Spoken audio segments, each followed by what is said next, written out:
So to go through the abdominal routine 1, which is machine based, first of all, Simon's going to demonstrate the hip flexor. So the hip flexor is basically elbows on the pads, bring your knees up past the waist and perform desired number of repetitions. When you get off it, put your feet on the side safely and lift off slowly. I'll then take the next one, which is the ab crunch machine. So we go over to the abdominal crunch machine.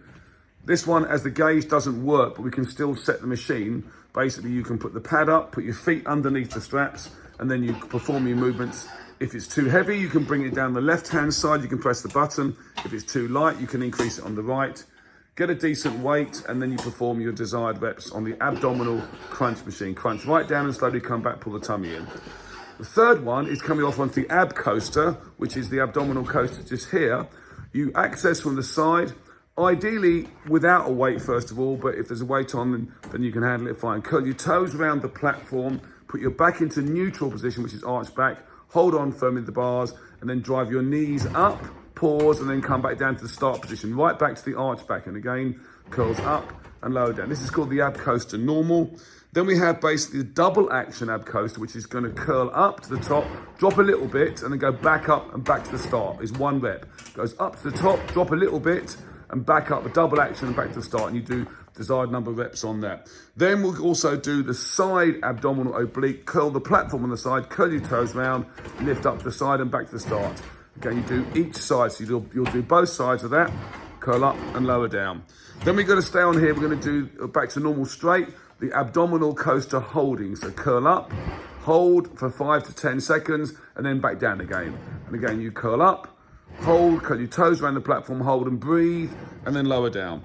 Then we'll move on, if we can, to the last one, which is basically the abdominal crunch bench. Put your legs through the pads. Come really close, first of all, really close. Tuck them through. Place your hands, ideally, by the side of your head. Crunch all the way up, and then lower down. All the way up, and then lower down. Okay, if you can't do that, then put your hands out in front of you and stretch your hands out. So lift up and stretch out in front. Slightly easier, full crunch. Try and relax your legs as much as possible. Now we'll also do one more, which you can do. If I take Simon off now to the double action abdominal crunch machine, which is this one here. You make sure the weight's not too heavy on the side. Ideally, you also should put a collar on, okay, which basically will make it a bit more secure. So we'll put a collar onto the stem. And then we're going to access the machine from the front. Tuck your feet behind the roller pads down below. Pads on the shoulders. This will not go right together, but you're going to basically bring the body towards the knees and knees towards the body. Double action crunch, like so, and slowly control back. And again, you perform the desired number of reps. A double action weighted crunch machine as an option to add on to the routine. That's abdominal routine number 1.